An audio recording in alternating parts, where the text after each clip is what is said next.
Welcome to another in our series of Kehillat Israel podcasts. This is a recording of Rabbi Amy Bernstein's weekly Friday morning Torah study.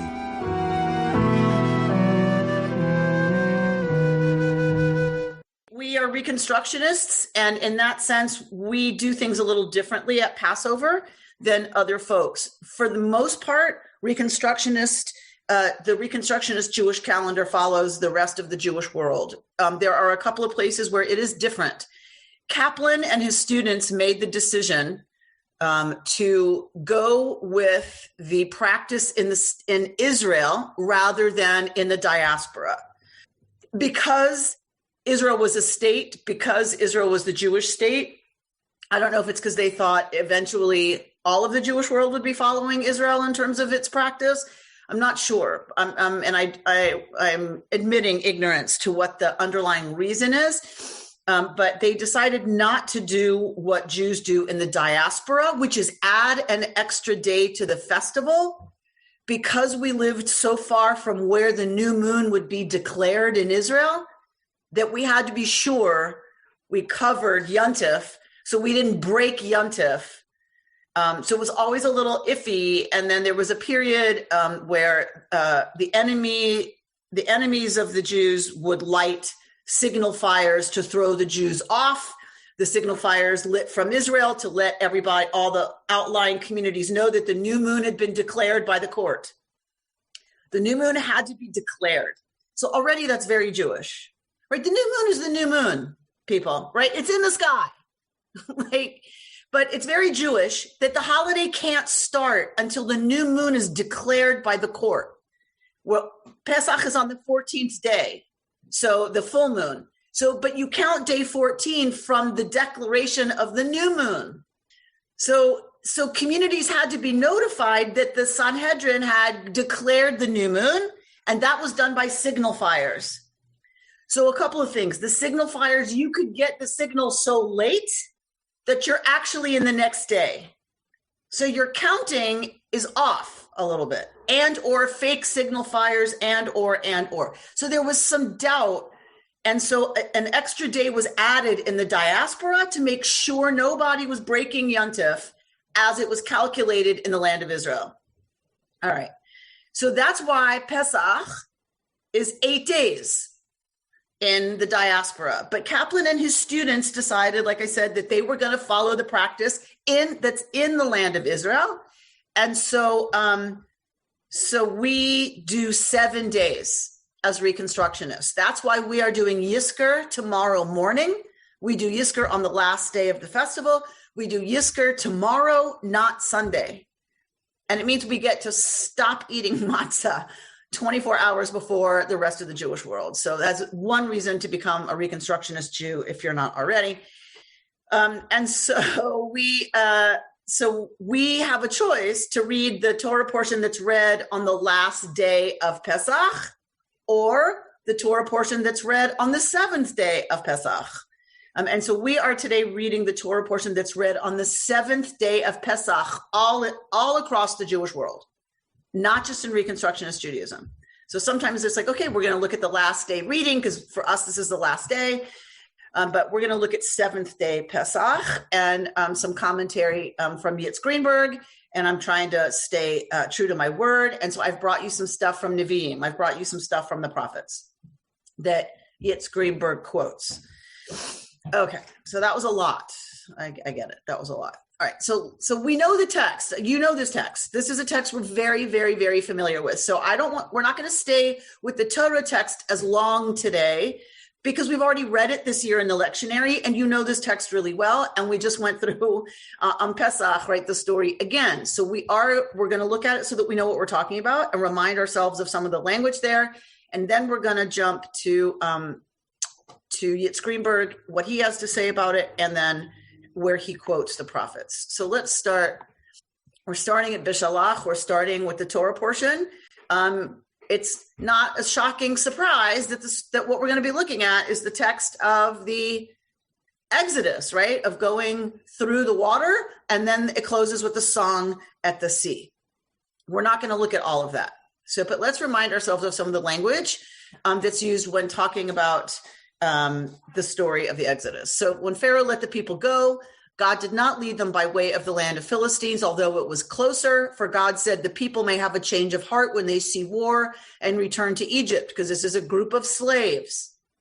So God led the people round about by the way of the wilderness, the Midbar, at the Sea of Reeds, which is Yam Suf in Hebrew, probably a loan word from Egyptian.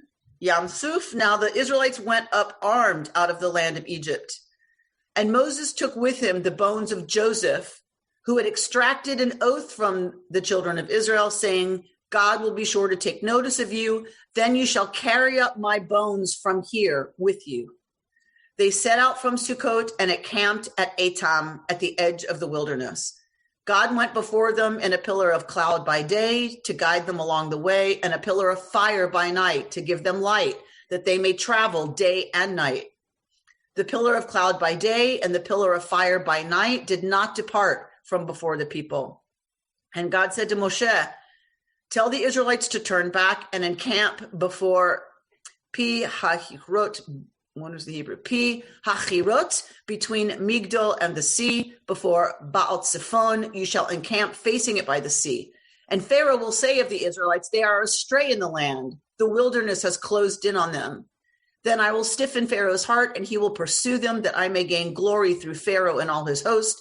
And the Egyptians shall know that I am Adonai. And they did so. When the king of Egypt was told that the people had fled, Pharaoh and his courtiers had a change of heart about the people and said, what is this we have done, releasing Israel from our service? He ordered his chariot and took his men with him, 600 of his picked chariots and the rest of the chariots of Egypt, with officers in all of them. God stiffened the heart of Pharaoh, king of Egypt, and he gave chase to the Israelites as the Israelites were departing defiantly, b'yad ramah, with a lifted hand. The Egyptians gave chase to them, and all the chariot horses of Pharaoh, his horsemen and his warriors, overtook them and camped by the sea near Pi Hachirot before Baal Zephon. And as Pharaoh drew near, the Israelites caught sight of the Egyptians advancing upon them, and greatly frightened, the Israelites cried out to Yod-Heh-Vav-Heh. Then, of course, what are they going to do? If they're really scared, what are they going to do? Turn on your leaders. And they said to Moses, was it for want of graves in Egypt that you brought us to die in the wilderness? What have you done to us, taking us out of Egypt? Is this not the very thing we told you in Egypt, saying, let us be, and we will serve the Egyptians, for it is better to serve the Egyptians than to die in the wilderness? We don't have that scene, by the way. This is what they're saying. We don't have that scene in Torah. But Moses said to the people, have no fear, stand by and witness the deliverance which Yod-Heh-Vav-Heh will work for you today. For the Egyptians whom you see today, you will never see again. God will battle for you. You hold your peace, meaning shut up. Then God said to Moses, why do you cry out to me? Tell the Israelites to go forward. You all hear me preach this all the time at Michamocha, right? Tell the people to move forward. I can't do anything till the people move forward. I can't do anything till they go. Nothing. And lift up your rod and hold out your arm over the sea and split it so that the Israelites may march into the sea on dry ground. And I will stiffen the hearts of Egyptians so that they go in after them. And I will gain glory through Pharaoh and all his warriors, his chariots and his horsemen. Let the Egyptians know that I am Yod-Heh-Vav-Heh when I gain glory through Pharaoh, his chariots and his horsemen. This is George's favorite part of Torah, is God gaining glory through killing the Egyptians. The angel of God who had been going ahead of the Israelite army now moved and followed behind them, and the pillar of cloud shifted from in front of them and took a place behind them. And it came between the army of the Egyptians and the army of Israel. Thus there was the cloud with the darkness, and it cast a spell upon the night so that one could not come near the other all through the night. Then Moses held out his arm over the sea, and Yod-Heh-Vav-Heh drove back the sea with a strong east wind all that night and turned the sea into dry ground. The waters were split, and the Israelites went into the sea on dry ground, the waters forming a wall for them on their right and on their left. The Egyptians came and pursued after them into the sea, all of Pharaoh's horses, chariots, and horsemen. At the morning watch, Yod-Heh-Vav-Heh looked down upon the Egyptian army from a pillar of fire and cloud and threw the Egyptian army into panic. God locked the wheels of their chariots so that they moved forward with difficulty. Bichvedut is the Hebrew, right? God is going to gain kavod.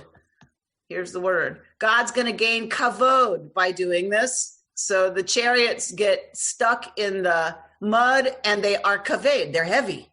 They're stuck. So it's a wordplay in Hebrew that, of course, we miss in the English. God's going to gain glory through this. And so that's what happens. The chariot wheels lock up. Bichvedut, so that they're moving with difficulty. And the Egyptians said, let us flee from the Israelites, for Yud-Heh-Vavhe is fighting for them against Egypt. Then God said to Moses, hold out your arm over the sea that the waters may come back upon the Egyptians and upon their chariots and upon their horsemen. Moses held out his arm over the sea, and at daybreak the sea returned to its normal state, and the Egyptians fled at its approach. But God hurled the Egyptians into the sea. The waters turned back and covered the chariots and the horsemen, Pharaoh's entire army that followed them into the sea. Not one of them remained. But the Israelites had marched through the sea on dry ground, the waters forming a wall for them on their right and on their left. Thus God delivered Israel that day from the Egyptians. Israel saw the Egyptians dead on the shore of the sea. And when Israel saw the wondrous power which Yud-Heh-Vavhe had wielded against the Egyptians, the people feared Yud-Heh-Vavhe, and they had faith in Yud-Heh-Vavhe and his servant Moses. Okay, that's what it takes, of course. They had just turned on Moses not seconds before, right? Like, was it for want of graves in Egypt, right? That you brought us out here to die in the wilderness. Okay. So that is our narrative. That is the story. That is what we reenact, right, at Pesach. That is a very familiar story to us. If we look at it carefully, the Hebrew is a little confusing and tangled. We've talked about this before as being a literary device used by the authors of Torah to convey an event that is spectacular and in some ways is ineffable. And it's hard to talk about logically because there's so much happening and it's this divine thing. So Sinai, remember the scene at Sinai? Moshe's up, then he's down, but then God says go down, but he's already down, but then he's up. And it's very confusing. And it is similarly here. It's like, if they're in the sea, but then the sea is going to blow slowly on them, but then they get out, but God throws them back. But it's a very confusing scene, but it's written to be that way because it's supposed to be awe-inspiring and not normal and outside the normal realm of the laws of nature and how nature works. Okay. So that's what we have. So this is one of our core, of course, narratives, one of our core stories. And we are, each of us commanded in our tradition, and we read it in the Haggadah at Pesach, at Seder, that each of us must consider ourselves ke'ilu hu yatsa mitzrayim, as if each one of us ourselves went out of Egypt. It is a very interesting practice to demand of every Jew and every generation of Jews that we are supposed to remember something that didn't happen to us as if it happened to us, right? In Western logical thinking, it's like, that's called delusional, right? Like Mark and George, you people would have to give me the technical language, but having a memory that doesn't belong to you and making it yours is not considered healthy in general, right? We're supposed to imagine ourselves, like if you want to succeed at something, you're supposed to imagine yourself succeeding at it. I get that. That's visioning forward, what's something you want to live into. But to have a memory and invoke a memory and convince yourself that it's your memory when it didn't happen to you is kind of odd for us as Western peoples. It's not so odd for ancient peoples because it's partly about mythology, right? And one reads oneself and one's people into that mythology. But Judaism pushes it even further, pushes it even harder. You must consider yourself as if you yourself were there, were redeemed from slavery. And where else are we supposed to do that? What's another mythic moment we're supposed to do that? Sinai, Revelation. That is another place. Those of you who are here today and those of y'all who are not here today, the tradition reads as every Jew who would ever be a Jew, whether that's by birth, adoption, conversion, being drafted, whatever it is, however you were going to become a Jew, you were at Sinai and you signed on and you agreed and you said, Na'aseh v'nishma, we will do, and then we'll hear about it. So these are two mythic moments where every Jew, according to our tradition, is supposed to read themselves into having been there, to having this memory. Yitz Greenberg wrote an article about this, and he says he understands the Exodus as what he calls an orienting event for the Jewish people. That this is an event that orients us in the world, and it orients us towards the past, and it orients us towards the future. Yitz Greenberg argues that the Israelite Exodus is the paradigmatic experience that is going to happen for all people in the future, and all people will be delivered from servitude. All people will be delivered from suffering and oppression. All people will be delivered from war. All peoples will be free, and all peoples will have their understanding of what is their way, that they are called to live into the covenant with the divine, that their people cuts with God. So there's this the Israelite Exodus, but that's not where it's supposed to stop, according to many within our tradition and on the outside of our tradition, right? We know how Exodus theology, liberation theology, was adopted by many Christian denominations. So it's not just within Judaism. This story continues to inspire theologies beyond Judaism in terms of liberation theology. And so Yitz Greenberg is saying this is the Israelite experience that's in memory, and that we're living into the covenant that was a result of this freedom to choose. We're still living into that covenant, and we are working to move the world towards the messianic age that will be brought about by the liberation, the exodus of all peoples from their suffering and their oppression. All right. He needs evidence for that. If you're going to say within our tradition, who are you talking about, right? So Yitz Greenberg is going to bring some folks as proof. Okay, Judith, do you want to ask something before we go there? Is this further evidence of a situation you mentioned earlier with Noah? How every society, every religious organization or theory has a flood story. Everyone has a savior story. Everyone has this and that.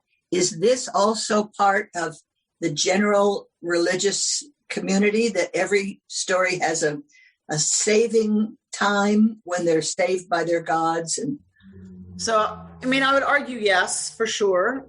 Because when we talk about Noah and that everyone has a flood story, we're talking about everyone in the ancient Near East. Yes. That's the culture we're talking about, where it was universal for there to be a creation narrative, something that explains ancient Near Eastern cosmology, something that talks about the flood, something that talks, right? And there's a hero who's associated with the flood story. So that is universal in the ancient Near East.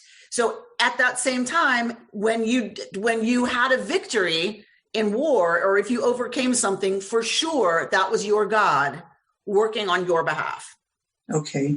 And so we have in Egypt, that Pharaoh battles, people, there's even a stele, S-T-E-L-E, that people want to say is this battle.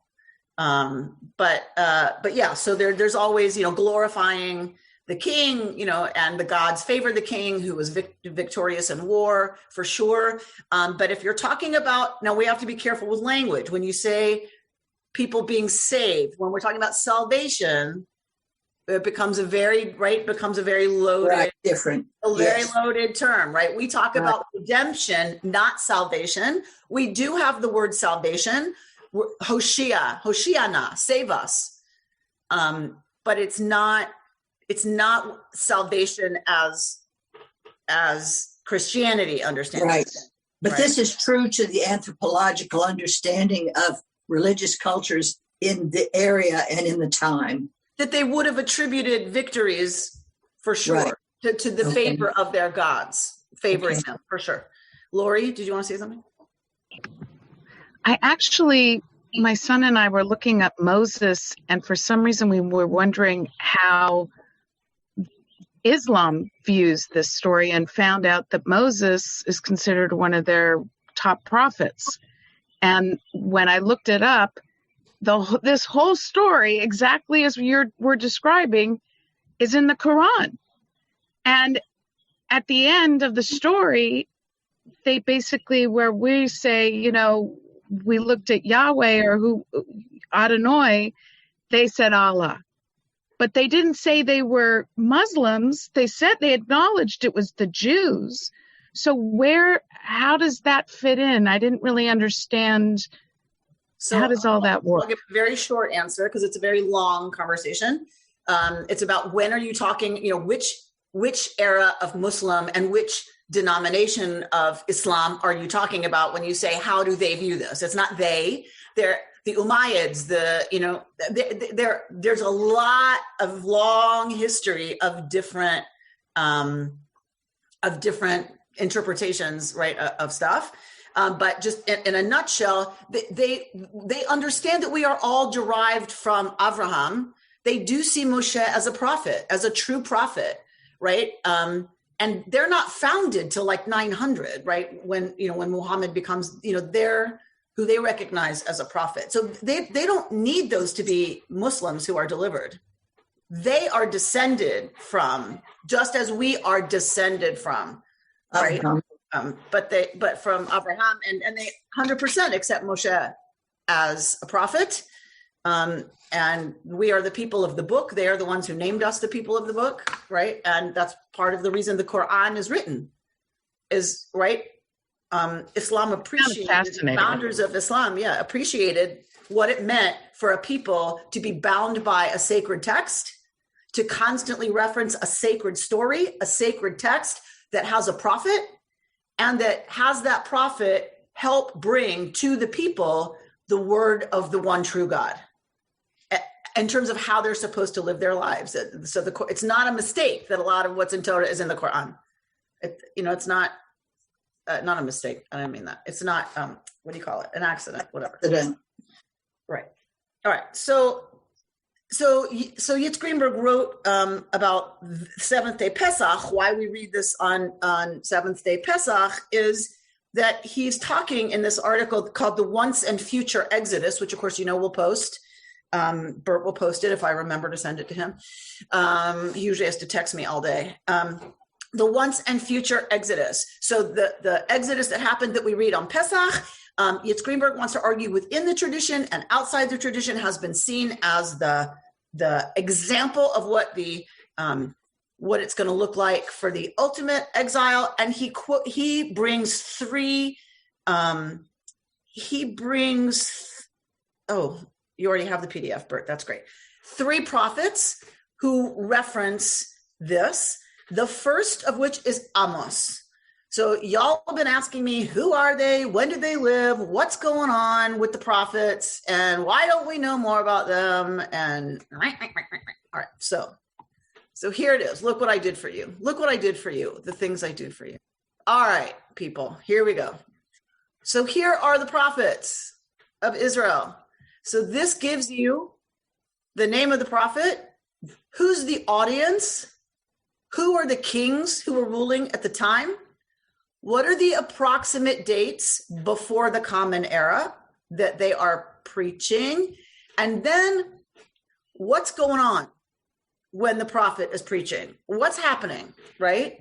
So when y'all ask me, who are the prophets? When did they live? Why don't we know them? Look at that list. That's why, right? Like they're all in a different context. There's different stuff going on at the different times that they are living and preaching and teaching and whatever. Okay. Can you put this on so we can print that out? I'd like to look at that. So I will have Bert post it. Thank you. So that you can then download it and print it. And Judith, I know you're going to put it on your wall, right? You're going to tape it up somewhere. Where? On a ceiling.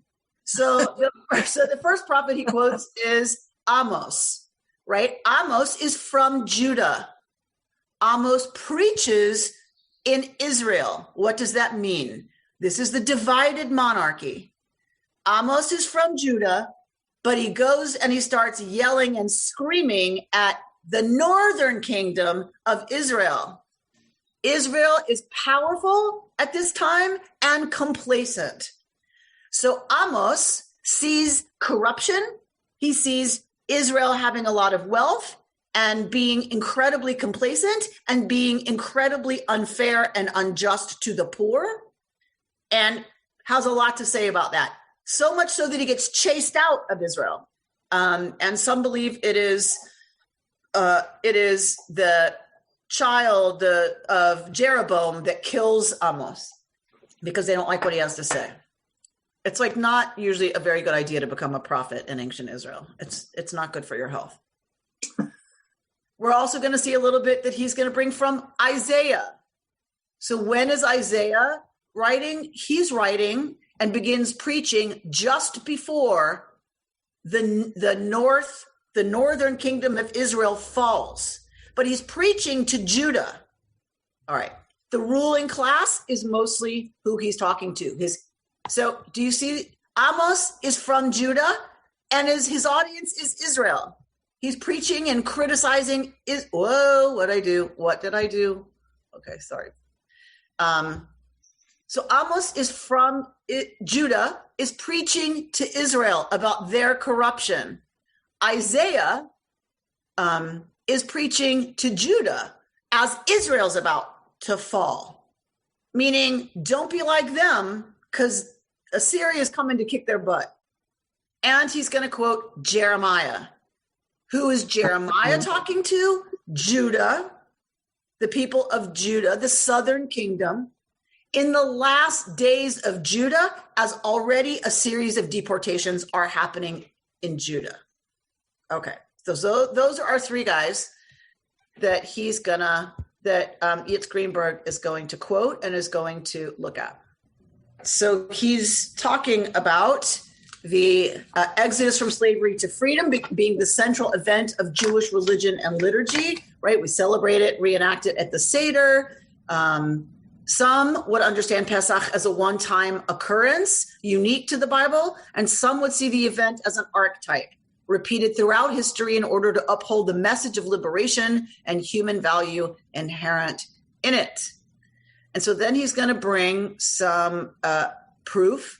As for the second question, which is about being a universal story, already the prophet Amos makes clear in his vision that the Exodus is not just a Jewish affair. A time is coming, declares Yod-Heh-Vav-Heh, that can't be right, when the plowman shall meet the reaper and the treader of grapes, him who holds the bag of seed, when the mountains shall drip wine and all the hills shall wave with grain. I will restore my people Israel. They shall rebuild ruined cities and inhabit them. They shall plant vineyards and drink their wine. They shall till gardens and eat their fruits. And I will plant them upon their soil, never more to be uprooted from the soil I have given them, said the Lord your God. So this is about a universal understanding of bringing Israel back. And the same is going to be said by Isaiah. But he quotes Amos, and I don't know why I'm in the wrong place. But he says that it's no different. I brought Israel out from Egypt the same way I did other peoples out of their captivity, out of 9:7. Here it is. To me, O Israelites, you are just like the Ethiopians, declares Adonai. True, I brought Israel up from the land of Egypt, but also the Philistines from Kaftor and the Arameans from Kir. So Amos here is saying that the Israelite experience of being brought up from Egypt is not unique. This is exactly what God did for the Philistines from Kaftor and the Arameans from Kir. So that we are one of the exoduses, but that this is how God works. God brings peoples up from where they are suffering and brings them into a place that is meant to be their land. where they can live into their unique destiny. This is what Yitz Greenberg is arguing.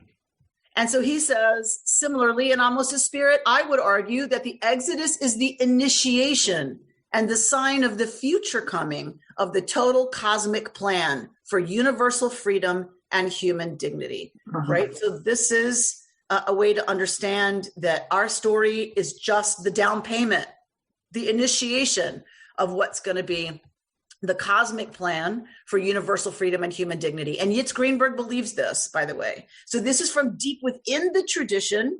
Yitz Greenberg believes that one stage of the cosmic plan was Israel coming out of Egypt, getting the Torah at Sinai, living into that covenant, and being an example of what's possible when one moves into redemptive, and in this case, salvific history. Okay? But the plan is universal freedom and human dignity, that all peoples will experience this. On the question of repetition, the prophet Isaiah told of a future exodus for the Israelites that would be even more splendid than the original liberation. So Isaiah is going to preach that Israel will be redeemed and will experience a second exodus that's going to be even bigger and fancier than the original one. And that's Isaiah 52. Awake, O Zion, clothe yourself in splendor, put on your robes of majesty, Jerusalem, holy city, for the uncircumcised and the unclean shall never enter you again. Arise, shake off the dust, sit on your throne, Jerusalem, loose the bonds from your neck, O captive one, fair Zion. For thus says Yud-Heh-Vav-Heh, you were sold for no price and shall be redeemed without money. For thus said Yud-Heh-Vav-Heh, God of old, my people went down to Egypt to sojourn there, but Assyria has robbed them, giving them nothing in return. What therefore do I gain here, declares Yud-Heh-Vav-Heh, for my people has been carried off for nothing. Their mockers howl, declares God, and constantly, unceasingly, my name is reviled. Assuredly, my people shall learn my name. Assuredly, they shall learn on that day that I, the one who promised, am now at hand. How welcome on the mountain are the footsteps of the herald, announcing happiness, good fortune, announcing victory, telling Zion, your God is king. And then he goes on to use this language of here we go. For you will not depart in haste. How did it happen in the first one? You remember Aviva Zorenberg? Remember how we really focused on eating that meal with your loins girded, and they ate bechipazon. Remember this? We studied this word a lot, bechipazon, in pressure, in haste, and rushing. Bechipazon, stressed out. That's how they ate that meal, and that's how they fled. So Isaiah's preaching that when Isaiah is brought back, when there's a second Exodus, you will not depart bechipazon, nor will you leave in flight. For Yud-Heh-Vav-Heh is marching before you. The God of Israel is your rear guard. We just read that language right in the Torah's version of this. Indeed, my servant shall prosper, be exalted, and raised to great heights. So this is Yeshayahu using that language of the Exodus, using those same metaphors for a liberation that was going to be even bigger than the original one. All right. And then finally we have Jeremiah. But he, in this article, one of the reasons I'm bringing you this article is because he's also answering some of the questions y'all had last time or the time before. What happened to prophecy? Why did that stop? Why? How do you know somebody's a prophet? Then why'd they stop making prophets? And why do we not say anymore, here's a prophet, and write their stuff down and say, let's study that in the part of the Bible called Nevi'im? What happened, right? So Yitz Greenberg actually talks about that in this article. So I'm like, okay, thank you, God, for just dropping something into my lap that answered some of this stuff this week. All right. So Yitz Greenberg believes that there are stages of God's self-limiting. So in Kabbalah, we know that term is tzimtzum, that term is to that God contracts God's self to leave room for humanity, to leave room for creation. Because if everything is God, Maloch al haaretz kavodo, if everything is God, there's no room for anything else. So God lovingly contracts God's self so that there's room for us to exist, for creation to exist. And when God does that, it leaves room for something that is not God. And this is part of how Kabbalah explains evil. How could there be evil if there's only God and God is everything and God is all good and God is all just and God is all whatever? How can there be evil? Well, it happened during Tzimtzum. Right. But so that's Kabbalistic. I don't want to stay with Kabbalah. I want to go to Yitz, Greenberg, who says God does Tzimtzum several times in human history. One is so that the world can exist. That's the original one. But then God takes us out of Egypt. So God directly rescues the people. But that God does a tzimtzum at different points in human history so that God can give humans a greater role and responsibility in carrying out the covenant. All right. This is Yitz Greenberg's covenantal theology. I want to be very clear. This is not my theology. I'm not selling this.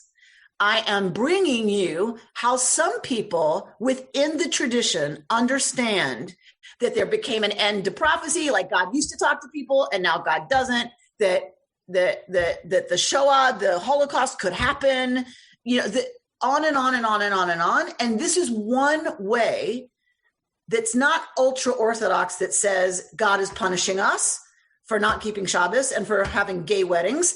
That is not why the Holocaust happened, right? That's one answer within the tradition. I'm trying to give you another more measured response from someone deep within the tradition, but that's not me either, right? I am what we might call left of Yitz Greenberg. He is a conservative rabbi, teaching within the conservative world.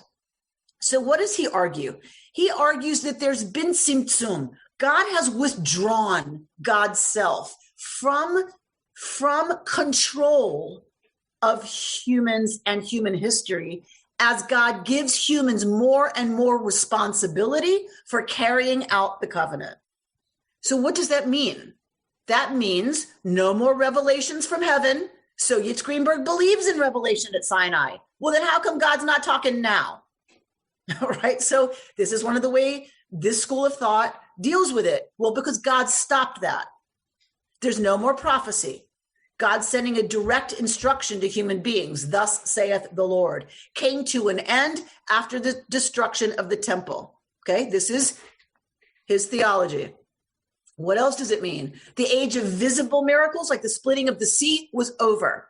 Henceforth, there would only be hidden miracles in which God operates behind the scenes. Think the Purim story. God is not even mentioned in the Purim story, right? But God is working, of course, behind the scenes. In the biblical era, God appeared mostly in protected special environments, such as the temple, with transcendent presence as an external force of explosive power, right? So Bible times, God is an external transcendent force that is concentrated in protected special environments like the temple or the Mishkan. In the rabbinic era, God is presented as Shekhinah, a hidden, more tempered and maternal presence encountered in all walks of life and in the mundane. Think about the rabbis writing all those brachot. There's a blessing for when you go to the bathroom, right? That you eliminated properly, that everything's working. There's a blessing when you wash your hands. There's a blessing and you have to wash your hands before you eat. And there's a blessing before you eat this and before you eat that and before you eat this and before you eat that. And then after you eat, there's another set, right? So that in the mundane, God's in the mundane for the rabbis. To learn what God wants of us now, human judgment would be the source. Rabbis' interpretations and rulings based on past revelations. So do you see what Yitz Greenberg is saying here? God in the biblical period shows up kind of directly. For the rabbis, God has already done a sort of tzimtzum. There's no more revelation. There's no more talking on mountains. There's no more talking directly to human beings. For the rabbis, They understood that now, in order to figure out what God wants, we look at past revelations and interpret it for our time. This is what the rabbis did. This was their job, right? And for some rabbis, it still is. How do you kosher a microwave? How do you know what God wants in terms of koshering a microwave? Well, you have to look back, right, at revelations past and what those rabbis interpreted that to mean, and bring it and through the generations. And you keep going through that till you get to now, and what you think that means as a learned rabbi of Jewish law. This included that the rabbis might well disagree on what God wants, right? If it's now left up to us to interpret, right, or not us, but the sages to interpret, then that meant they might disagree on what those past revelations mean. And such argumentation is a better source of truth. This is rabbinic theology. Rabbinic intelligence in applying inherited principles to the present situation was mediated by the intuition and practice of their living communities, right? So you had to have rabbinic intelligence in applying those inherited principles of the past to the present situation. And that is mediated by intuition and practice living in their communities, meaning what those communities actually need to live lives of holiness. Okay. Human behaviors and policy judgment would be more decisive in the outcome of military conflicts and political issues. This was unlike in the biblical period, where if the Israelites were on God's side by not betraying the Torah with idol worship or sinful behavior, then God would assure them of victory, even over mightier powers. Thus, according to the rabbis, both temples were destroyed due to Jewish sins. We know this. We've been over this a million kabillion times, right? But in the first temple, the sins were cardinal sins against God, such as idolatry, whereas in the second temple, the sins were between people, including sinat chinam, which is baseless hatred, a vicious civil war, and reckless behavior in revolting against Rome. So this is this understanding that God moves out of history and does tzimtzum. And here's what he's going to preach about our era.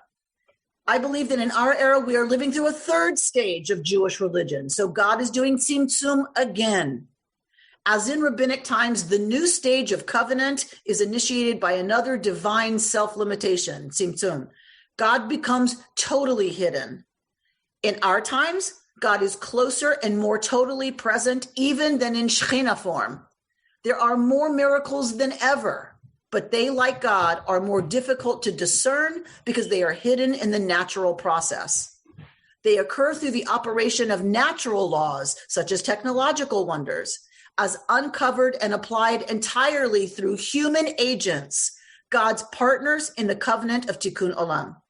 Again, God renews the covenant and relinquishes more control in order to call humans to take on full responsibility for realizing the covenant in the world. Do you hear how this allows for the Holocaust? How this allows for Vietnam? How this allows for the killing fields? How this allows for modern day slavery and human trafficking?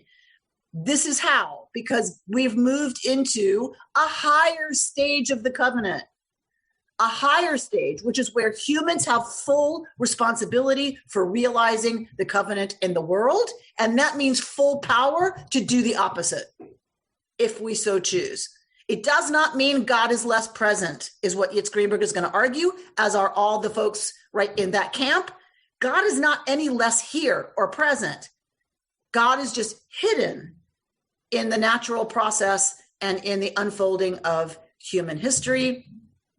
And he's going to say that the Exodus event for this era in Jewish history is, of course, the return to the land of Israel, and that is the Passover / Exodus event for our time, is the founding of the land of Israel, a return to the Holy Land.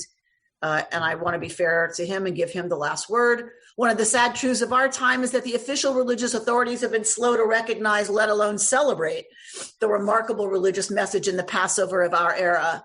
But to anyone who can see through the tribulations and denials and the flaws of the liberation process, the restoration and renaissance of the Jewish state is a sign for human beings everywhere that the promised future exodus for all of humanity is also coming. It is in human hands to take responsibility and make it happen. Because he argues that's how Israel happened, was that humans did it. Zionism, right? And the UN, that now everything is done by humans making it happen.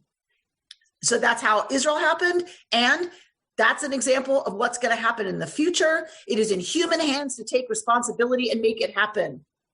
By humanity's actions and policies, we can overcome poverty, oppression, and war, take the measure of sickness and affliction, and bring on the final tikkun olam for all.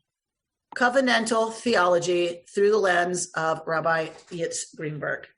So he's suggesting that the covenant has different stages, and we're in a different stage of the covenant, a stage that God has done purposefully, putting it in our hands, entirely now in human hands. And we have the choice to either all of humanity, but the Jews are the ones we're concerned about as rabbis, we have the choice to help contribute to the time when all peoples will be redeemed or not, because it is now all in humanity's hands. That is God living into the next iteration of the covenant. It is a more sophisticated set of responsibilities for us. And I think Yitz Greenberg would say that's a good thing. I personally, the reason, I hope by now, the reason this is not my theology is because I'm like, well, that was a mistake. Like if God thought that was a good idea, that was a mistake, right? I believe it's the same God throughout history. It's the same relationship between us and divinity always. We've evolved and changed for sure. God evolves and changes through us because God is not separate from all of this. So God evolves and changes as we evolve and change and grow. I'm not suggesting there's not growth, but it's not like God makes a decision. Okay, now they're ready to do the whole thing themselves. And oops, 6 million. Oops, they chose that. Oops, Hiroshima. Oops. Like I don't buy it. I just don't. I mean, it's not my theology. It's not a theology that's comforting to me. It's not a God that makes me want to be closer to it. It doesn't inspire me. And in any way, I think humanity's always had responsibility for taking, what is godly and making it happen in the world or not. So Susan, that's to your question. This is Greenberg's interpretation, not mine. We've always been responsible for that. We've always been searching for that. It evolves, Mordechai Kaplan. I'm a Kaplanian. Judaism is an evolving religious civilization. The Jewish people have always been in conversation with the divine, and all we ever have is the human side of that conversation. We have it from Torah to now. Torah, Midrash, philosophy, right? Reconstructionist theology, whatever it is, we always have only the human side of that conversation, but it's an ongoing conversation. It's never stopped. Hopefully it gets more sophisticated as we do. I do agree with him that we need to take more responsibility, but that's because we know now how much responsibility we have for the planet, for climate change, for why food supply chains are keeping some people in starvation when we can in fact feed the entire world if we take that seriously.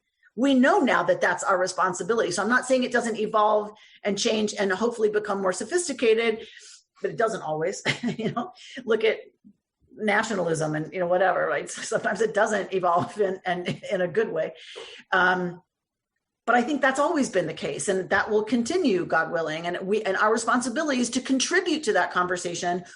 What only we can discern as being the truth of that conversation right now for our times.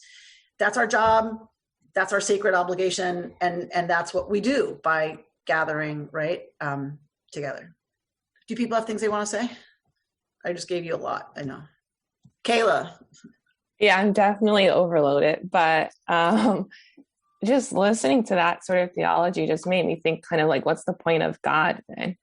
If it's so much on humans, and I don't know, that just like, it's kind of like exciting because like the hope in me is like, we could do so much, but then it's also kind of like, look at our history. And then there kind of goes the hope. But it's I guess it works for him, so that's good. So the question, if God has continued to withdraw to give us more responsibility, what's the point of God? Is that what I heard you saying in terms of a response to this theology? Yeah. So part of the point is, God remains involved, but through the natural processes, through our ability to create new technologies, that the miracle of nature, that God is still inherently present in, but has less direct impact on what humans decide to do, or the outcome of a war is not because God was on our side. In other words, Yitz Greenberg buys it from Torah. Okay. He believes that we won that war because God was on our side. Oh, okay. Got it. You see what I'm saying? But now you can't say we win or lose because God was on our side, because God doesn't do that anymore. Right. And for me, it's kind of like, well, that's a nice way to not have to deal with stuff you don't like, or stuff you don't want, is God doesn't do that anymore. And I'm like, I don't have a God that changes like that and says, okay, now I'm going to step back and now I'm going to let them. Right. Okay. I mean, I get it that it works for him, because it makes a lot of sense. If you're trying to make sense of the world and have a God who's all powerful, all knowing, and all good, you have a couple of problems on your hand. So I understand why this is a really nice, neat solution. I do. I get it. And I get why it's tempting. I really do. And I really can't buy it. There is that.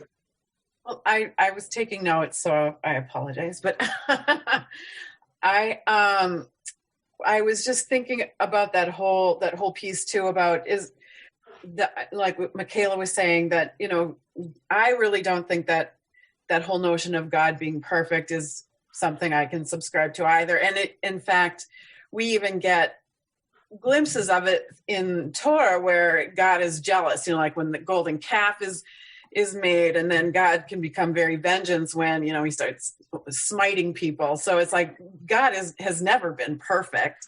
So I just really don't understand that concept of it. And then I was also, when we were talking about how do we make that Exodus ours as if we've lived it? And I don't think that perhaps it's not quite that literal. It's asking us to put ourselves in that place and to create compassion for the suffering of others. And it fits into that tikkun olam, where if you can imagine the suffering that our ancestors have gone through and what it took for them to uproot everything and leave, and then we have to be reflective then as well, if you're going to tap into, because I believe that, as that we are responsible for those godlike qualities and making that happen in the earth, in the world around us. And so then what are we enslaved to, and how does that prevent us from becoming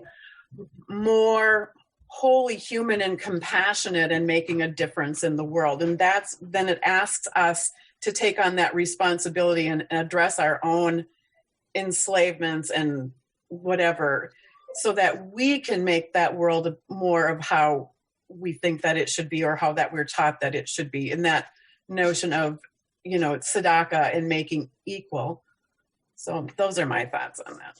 So you just answered your own question about what, are we really supposed to see ourselves as having gone forth from Egypt, or, okay, yeah. So that's what it means to understand oneself as having actually gone out of Egypt, is exactly what you just said. What are we enslaved to? Right. And what is our path through the sea? And what are we moving towards? Right. So that's exactly how we map understanding ourselves as leaving Egypt onto what it means, right, to take responsibility. Right. And if we're free, then we ultimately have responsibility. We can't blame it on anybody else. We can't blame it on Pharaoh or the taskmasters or anybody else. It's on us. Aleinu. Right? We say it at the end of every service. Aleinu. It's on us. And so I think you just answered it beautifully. And in terms of a perfect God, that God has never been perfect, they understood that as perfect. It's we who judge that as imperfect. God smites only when we screw up. God is perfect. If you got smitten, it's because you screwed up and you earned it and deserved it. Do you know what I'm saying? So we can judge that as an imperfect God. They did not. But I'm with you. Like that's why I can't take a lot of this literally, is because it really, right. Like Jody just said, one football team wins. First we want to thank God for our victory. Right. And then where's forgiveness and compassion? If you end up getting smacked every time you screw up. It's like, so. Well, that's what we want. What? That's not what God maybe wants. That's what we want. What? God wants, what are you talking about? The football analogy. I'm confused. So what are you saying? Tell me what you're saying. You said that we won the game. That we say, thank you, God, that we won. Right. That means that God didn't want the other team to win. Right. He bet on your own. That's our interpretation of what God wants. That doesn't mean it's true. Well, that's what we're saying. What if God has nothing? What if God has nothing to do with that? That's the it's the most ridiculous notion to think. Yeah, it's the most ridiculous notion to think that we screw up and then we say God isn't perfect. What about the concept that God is perfect and all that he gave us, we make imperfect by the choices we make? Well, right. So that would be our theology that we screw it up. Right. Yeah. Creation doesn't mean he's not perfect. It means that what he gave us was, but we decided to screw it up.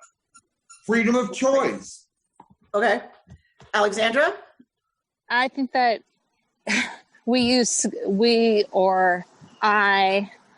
people use God as, or this notion of God as, it's not a scapegoat, but as this, the answer to anything that, we see as either good, binary, good or bad. And it's so beyond that to me.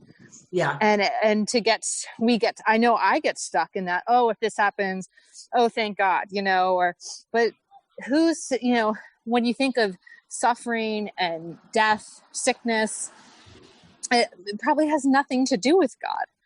Right. I mean, and it's our conditioning to think that if, things that we have been conditioned to think of as bad or as, I guess, mortal, right?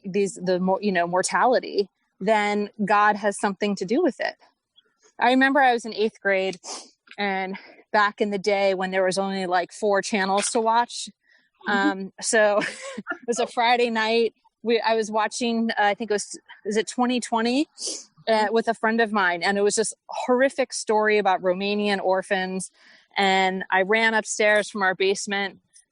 And my mom was like already, sleeping, and I shook my mom, like, Mom, how could there possibly be a God if this happens? And what about the Holocaust? And she had that simple answer too. It's, it's humans, it's complacency. It's humans that allow it to happen to other humans.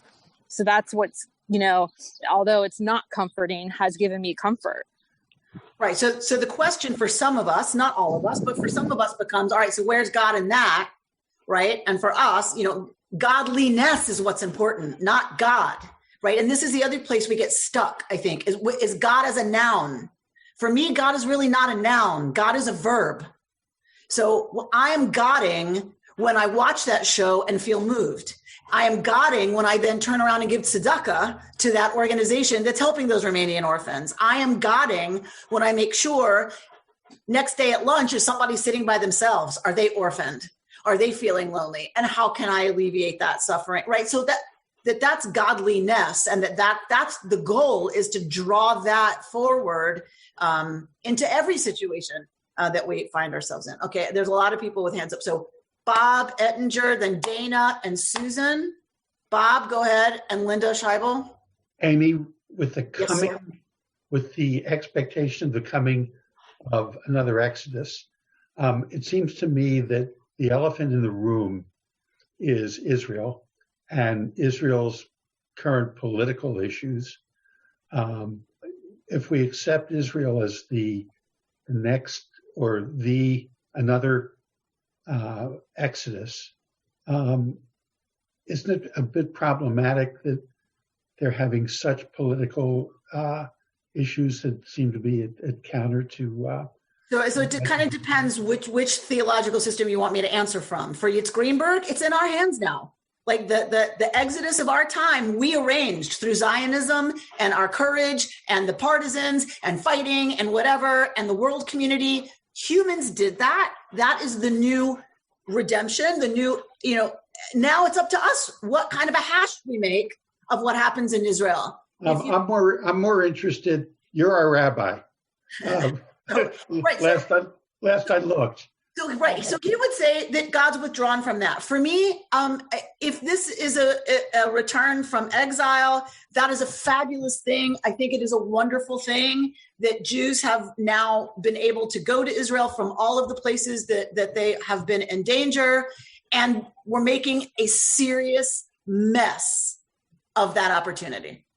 We're making a complete mess of that opportunity. And I'm not going to lie. I think it's right now a disaster.